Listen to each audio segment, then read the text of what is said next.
The Forgotten Kindness.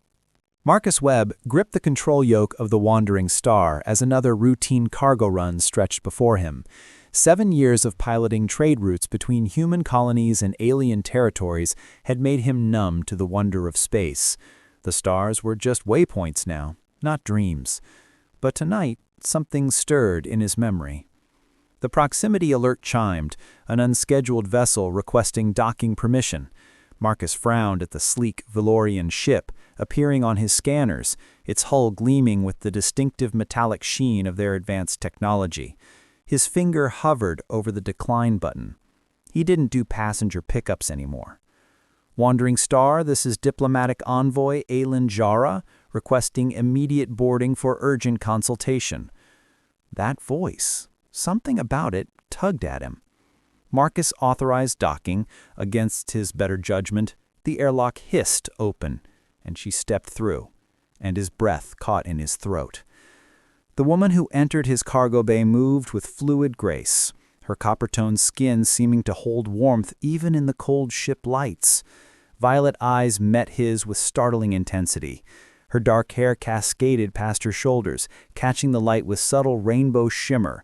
She wore fitted diplomatic robes that accentuated every curve, nothing like the ragged clothes from that night 7 years ago. But it was her, the frightened girl he'd found stranded at Station Erebus, crying and lost, barely 16 in human years. He'd given her food, fixed her damaged communicator, and arranged transport home without asking for payment. A simple kindness he'd forgotten about the next week. Marcus Webb. Her lips curved into a knowing smile. You don't remember me. Aylin. The name emerged rough from his throat. You were just a kid. I was. She moved closer and he caught her scent, something like night-blooming flowers and ozone. I'm not anymore. The air between them felt charged. Marcus forced himself to step back, to remember professionalism. What does a Valorian diplomat want with a cargo pilot? Her expression shifted, vulnerability flickering across her features before resolve hardened them again. 7 years ago, you saved my life without hesitation. No questions, no demands. In my culture, such debts must be honored. She paused, her gaze holding his. I need that kindness again, Marcus, but this time what I'm asking could cost you everything. The cargo bay suddenly felt too small, the ship's hum too loud. Marcus had spent years avoiding complications, keeping people at arm's length. Now this woman, this striking, dangerous woman, was pulling him back into a world he'd tried to leave behind. Tell me, he said finally. Aylin's shoulders relaxed slightly, gratitude softening her features. There's a summit on Nexus Station in 3 days, peace talks between our peoples.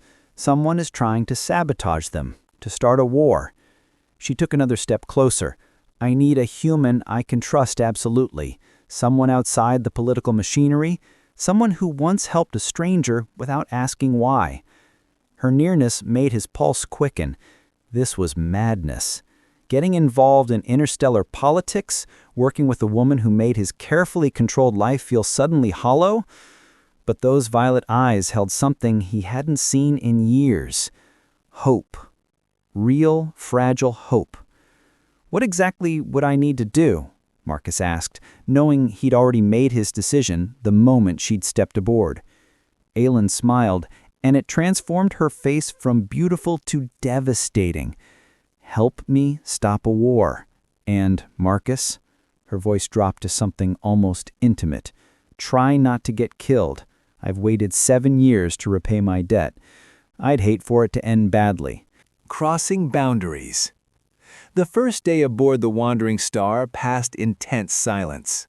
Aylin worked at the navigation console Marcus had cleared for her, her fingers dancing across holographic displays with practiced efficiency. He piloted, trying not to watch the way starlight caught in her hair, the way she bit her lower lip when concentrating. By the second night, the silence broke. You never asked for my story, Aylin said, appearing in the cargo bay doorway where Marcus was running maintenance checks. She'd changed from her formal robes into something simpler, a fitted tunic and pants that somehow made her look even more magnetic. Marcus didn't look up from the plasma relay he was adjusting. "Figured you'd tell me if you wanted to." That night at Station Erebus, I'd run away from home. She moved closer, settling onto a cargo crate. I was supposed to enter an arranged political marriage. I was terrified, foolish. I thought I could make my own path. "What changed your mind?" He finally met her eyes. "You did." Her gaze was steady. "You helped me without knowing who I was. No ulterior motives. It made me realize that if I wanted to change things, I needed to work within the system, not run from it." She smiled sadly. "I went home, married the man my family chose, made myself invaluable to the diplomatic corps." Something cold settled in Marcus's chest. "You're married." "Was. He died 3 years ago. Political assassination." No emotion colored her voice. "We were never in love. It was duty." The word hung between them like a challenge. "Is that what this is? More duty?" Marcus set down his tools. Aylin slid off the crate, closing the distance between them. "You tell me, Marcus Webb. Is it duty that makes your hands shake when I'm near? Is it obligation that makes you watch me when you think I'm not looking?" His heart hammered against his ribs.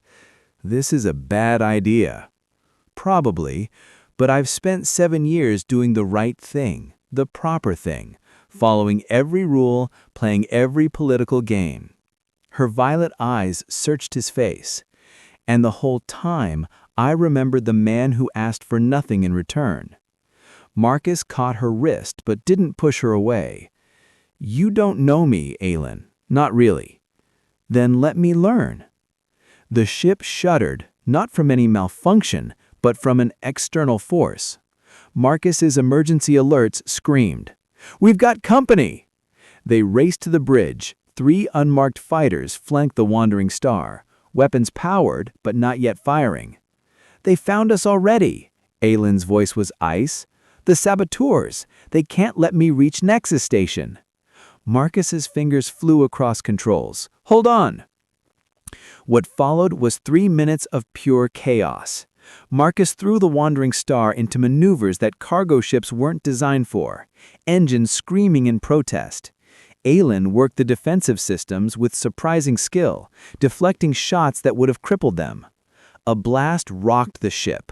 Marcus was thrown sideways, and Aylin caught him, her body pressed against him as they stumbled against the bulkhead. For a heartbeat they froze, her breath warm against his neck, her arms wrapped around his waist. "The weapons array," she gasped. "I can reroute power." "No." He pulled her closer as another blast hit. "Too dangerous. We run." Her fingers clutched his flight jacket. "Marcus!" He kissed her, hard, desperate, tasting like adrenaline and something inevitable. She responded instantly, her mouth hot against his, one hand fisting in his hair. Time fractured. The ship was dying around them, and nothing mattered except this. Then training kicked back in.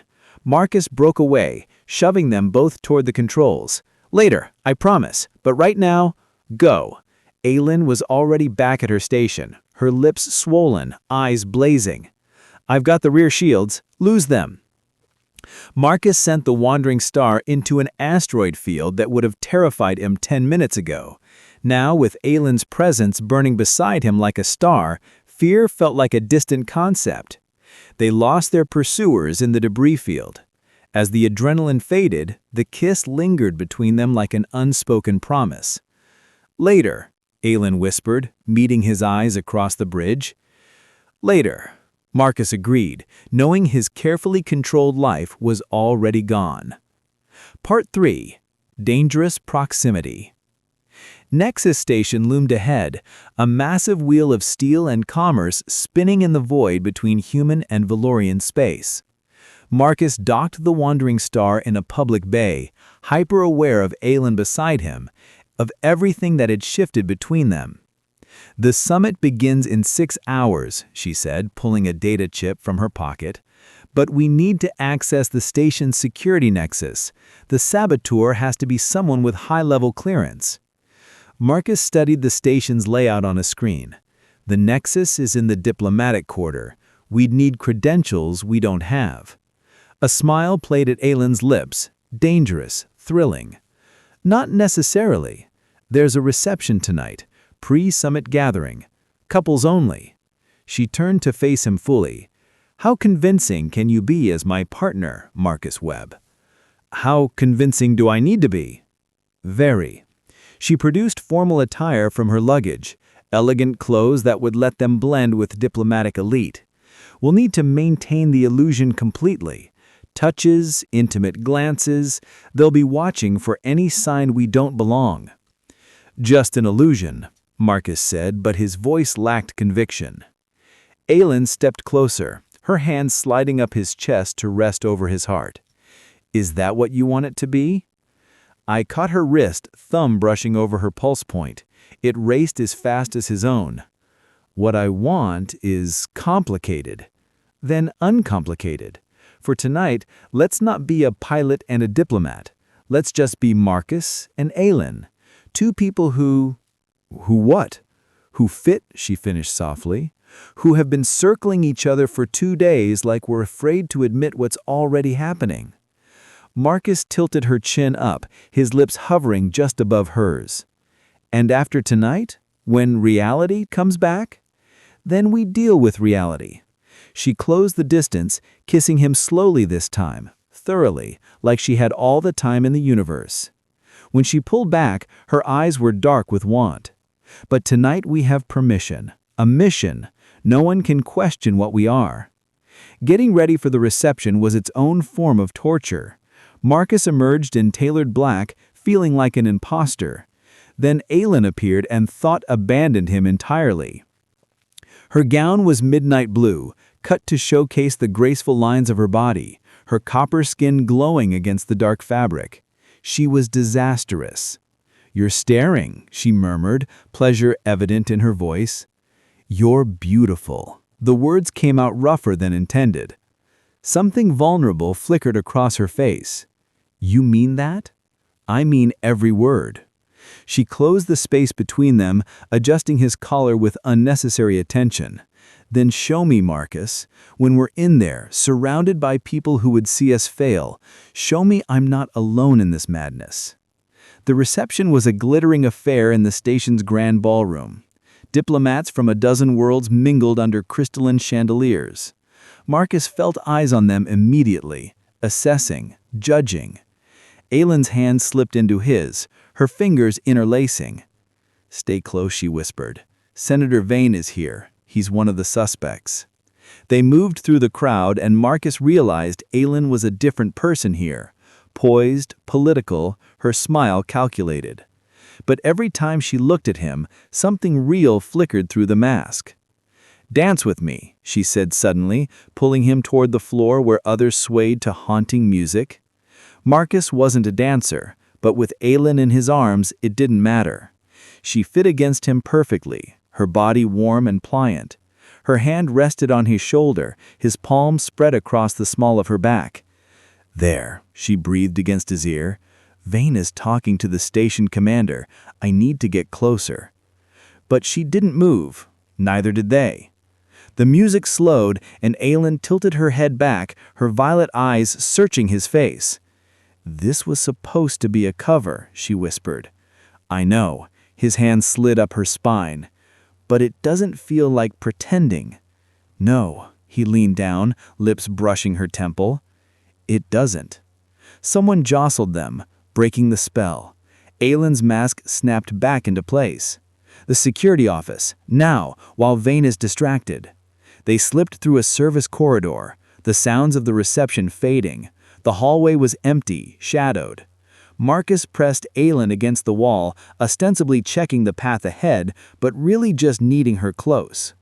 "We should move," she said, but her hands were already sliding under his jacket, nails scraping lightly against his shirt. "We should." He didn't move. She pulled him down into a kiss that was nothing like the careful touches they'd shown the crowd. This was raw need, building tension finally breaking. Her back arched against the wall, his body pressed to hers, swallowing her soft gasp. Footsteps echoed down the corridor. They broke apart, breathing hard. Her lips were swollen, her careful composure shattered. The unraveling. The holding cell was small, cold, and dimly lit. Marcus paced while Aylin sat on the narrow bench, her elegant gown now torn at the hem, her composure finally cracking. "They'll execute us before the summit even begins," she said quietly. "Vane has already spun the narrative. Vlorian's spy and her accomplice caught red-handed." Marcus stopped pacing. "There has to be a way out." "There isn't." Her voice broke slightly. "I'm sorry, Marcus. I brought you into this. That debt I spoke of, I'm repaying it by getting you killed." He sat beside her, close enough that their shoulders touched. "I made my choice. No regrets." Aylin turned to him, her violet eyes glistening. "How can you say that? Your life is ending because of me." "My life was already over." The confession surprised him. "I was just going through the motions, flying routes, avoiding connections, existing, but not living." He caught her hand. "These past few days with you, that's the first time I've felt alive in years."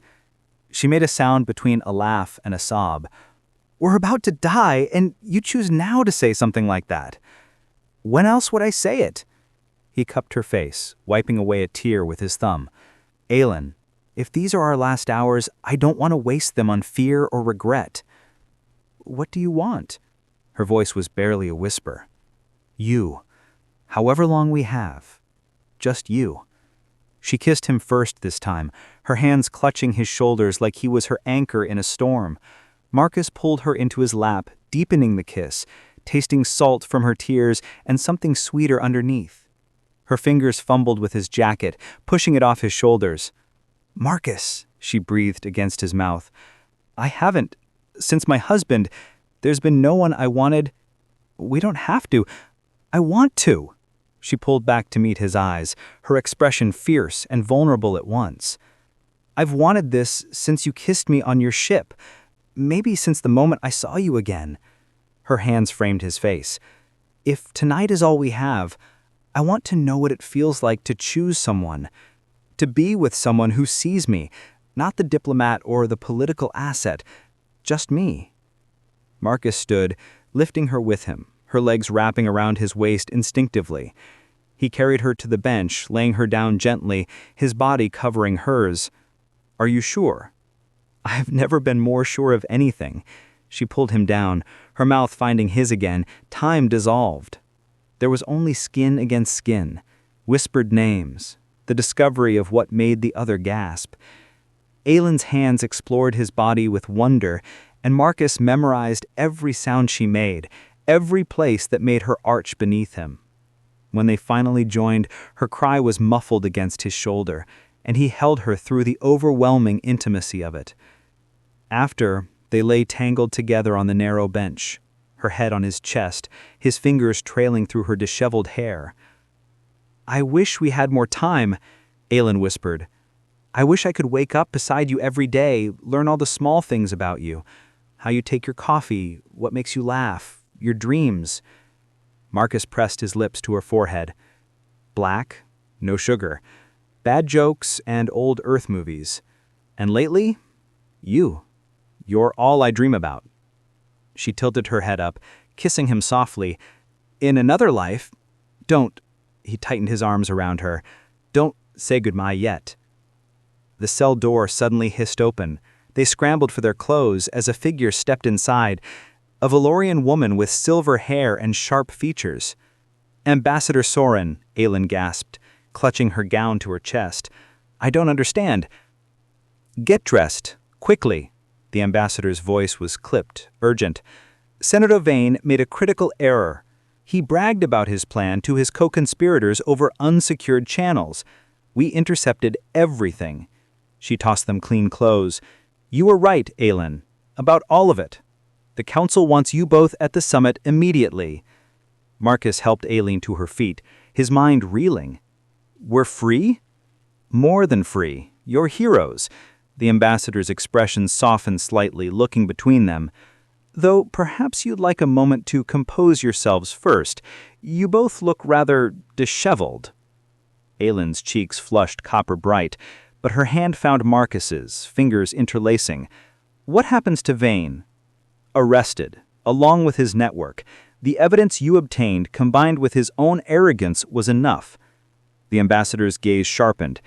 "The summit proceeds in 2 hours. Aileen, your testimony will be crucial.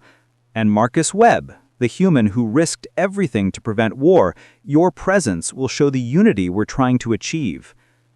After Ambassador Soren left, Marcus and Aileen dressed in silence, the weight of reality settling back over them.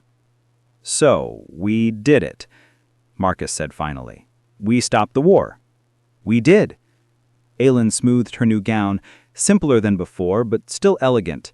She wouldn't meet his eyes. "And now the mission is complete. You'll return to your ship, to your routes. I'll fulfill my duties here." "Is that what you want?" She finally looked at him, anguish clear on her face. "What I want doesn't matter. I have responsibilities. My people need me here, brokering peace, rebuilding trust. And you're just the cargo pilot who happened to help. What happened in that cell, was that just a goodbye?" "Don't!" Aileen's voice cracked. "Don't make this harder than it already is. Marcus, what we shared was real. More real than anything I've felt in my entire life. But I can't abandon my duty. Too many lives depend on this peace. I'm not asking you to abandon anything." He stepped closer, desperate.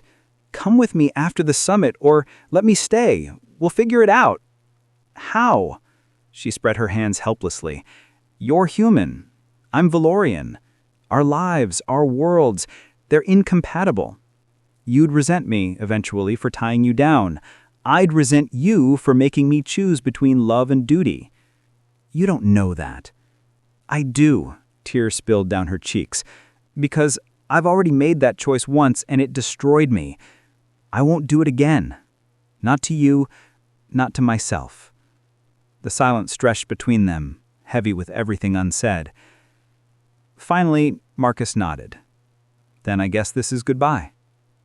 "I guess it is." Aileen's voice was barely audible. He moved toward the door, then stopped. Without turning back, he said, "For what it's worth, Aileen Jara, you were worth every moment, even this one." He left before she could respond, before his resolve could crumble completely. Part 5. Stars Aligned. The summit chamber was a cathedral of glass and steel, designed to showcase the stars beyond. Representatives from dozens of worlds filled the seats, their conversations a hum of anticipation and anxiety. Marcus stood at the back, wearing formal credentials that marked him as a witness. He'd given his testimony an hour ago, describing Vane's conspiracy in clinical detail, carefully omitting what had happened in the cell. Now he just wanted this to end so he could leave. Aileen took the podium, and his breath caught despite everything. She looked regal, powerful, every inch a diplomat. Her voice rang clear as she outlined the peace framework, the trade agreements, the cultural exchanges that would bind their peoples together. She never looked at him once. When it ended, when the treaties were signed and applause thundered through the chamber, Marcus slipped out. He'd fulfilled his obligation. It was time to go back to his ship, his empty routes, his half-life among the stars. He was halfway to the docking bay when he heard running footsteps. "Marcus, wait!" He turned, and Aileen was there, still in her formal robes, her hair coming loose from its careful arrangement. She was breathing hard, her eyes wild. "You left," she accusingly said. "You made it clear there was nothing to stay for." "I was wrong." She closed the distance between them. "I was scared and stupid and wrong." His heart hammered. "Aileen, let me finish." She grabbed his hands. "After you walked out, I stood there and realized something. I've spent my entire life doing my duty, following every rule, making every sacrifice, and where has that gotten me? A loveless marriage, a husband who died without ever really knowing me, A position of power that feels like a cage? What are you saying? I'm saying that 7 years ago, a stranger showed me kindness without asking for anything in return, and it changed my life. It made me believe in something better. You did that, Marcus. Not once, but twice. You showed me what it means to choose freely, to act from the heart instead of obligation. The peace talks are done. I fulfilled my duty. The treaties are signed, and now I'm making a different choice. I'm choosing you, if you'll have me. Marcus stared at her, afraid to believe. Your responsibilities can be handled by others. Ambassador Soren has already agreed to take over my position here. Aylin's smile was tremulous but real.